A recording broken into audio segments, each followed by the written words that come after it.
V9 న్యూస్కు స్వాగతం. నా పేరు కిరణ్ కుమార్. ఇప్పుడు పదో తరగతి చదువుకున్న పూర్వపు విద్యార్థుల అపూర్వ కళ తిరిగి చదివి చెప్పే సామర్థ్యం లోపిస్తాం. ఈ రకమైన రాబోయే జనరేషన్ మీ పిల్లల్ని చక్కనైనటువంటి కంచరపాలెం. మేము 2003 బ్యాచ్ 10th బ్యాచ్ మెట్స్ అండి. అందరమే 22 years తర్వాత అందరం కలిపి ఇప్పుడు మళ్ళీ గెట్ టుగెదర్ అయ్యాము. మా టీచర్లు కూడా ఈరోజు మేము పిలిచి వాళ్ళు సన్మానించి మేము ఈరోజు ఈ హోదాలో ఉండడానికి కారణం వాళ్ళే కాబట్టి వాళ్ళకి చిన్న సన్మానం. నెక్స్ట్ వాళ్ళందరూ మేము చూసినట్టుగా పలకరించినట్టుగా మళ్ళీ మా స్మృతులని మళ్ళీ మేము గుర్తు చేసుకోవడానికి ఇలాంటి అవకాశం మళ్ళీ దొరికినందుకు ఆ దేవుడిని మనస్ఫూర్తిగా ఈరోజు దీన్ని పూర్తి చేయడానికి అయితే చాలా కష్టపడ్డాం.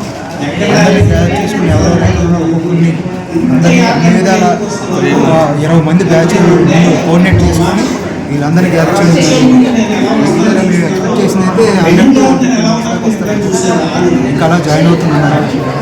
కార్యక్రమానికి అయితే కొంతమంది బాగా సపోర్ట్ చేశారు. ముందుగా మీడియా మిత్రులకి నమస్కారం. ఈరోజు ఇక్కడ గెట్ టుగెదర్ మేము అందరం కూడా 2002-2003 బ్యాచ్ మేమందరం కూడా మేము జరుపుకుంటున్నాం. మాకెంతో చాలా సంతోషం ఉంది. నా పేరు పెద్దడికి అభిమానలక్ష్మి. ఈరోజు చాలా హ్యాపీగా టీచర్లతో చాలా వేడుకగా జరుపుకుంటున్నాం. కాబట్టి ఫ్రెండ్స్ అందరికీ కూడా thank you all of you. ఏళ్ళ తర్వాత మళ్ళీ కలుసుకోవడం చాలా చాలా ఆనందంగా ఉంది. ఫ్రెండ్స్ అందరూ కలిసి ఒకసారి అందరూ ఎవరిని కూర్చోమన్నారు? ఎన్ని సంవత్సరాల తర్వాత కలుసుకున్నందుకు చాలా చాలా హ్యాపీగా ఉంది.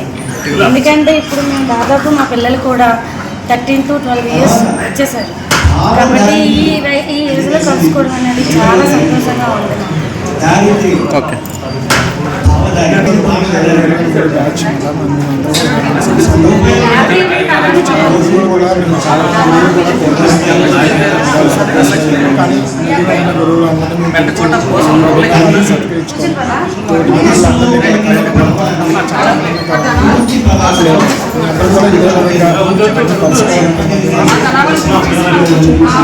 గుర్తుంచుకోండి. సో కొంచెం తర్వాత మళ్ళీ మన పరిచయాలు లంచ్ తర్వాత మళ్ళీ మనం పెట్టుకోవచ్చు. టీచర్ చెప్పిన మళ్ళీ ఒకసారి ఉండండి. మళ్ళీ లైఫ్ రాదు వెనక్కి. 22 సంవత్సరాల మళ్ళీ మనకి అవకాశం వచ్చింది. తెచ్చమంటారా? కొంచెం జాగ్రత్తగా ఉండండి. ఏం పర్వాలేదు. మరి కొంచెం వేసుకోవడం మొదలెట్టింది. అంతకుముందు ఎలా పెట్టింది? మీకు తినం ఎంతసేపు నీకు ఎంత చేయలేక వస్తున్నా వాళ్ళు చేస్తారు. ప్రతి ఆడపిల్లకి తల్లి రోల్ మోడల్. ప్రతి అబ్బాయి ఇస్తారు. ఈ విషయాన్ని దృష్టిలో ఉంచుకొని ముందు మీ పద్ధతిని ఇలాగే ఉండాలి అని మీ అబ్బాయి అనుకోవాలి. అలా అనుకునేటట్టుగా అందుకోసం మీరేం చేయాలంటే వాళ్ళ పసితనం నుండి ముందు దైవభక్తి, మొట్టమొదటి మాతృభక్తి, రెండోది పితృభక్తి, మూడోది ఎంతో కష్టపడి అమ్మ మనల్ని కన్నది, ఈ అమ్మకు మనం ఎంత చేసినా తక్కువే అన్న భావన వాళ్ళ మనస్సులోకి రావాలి.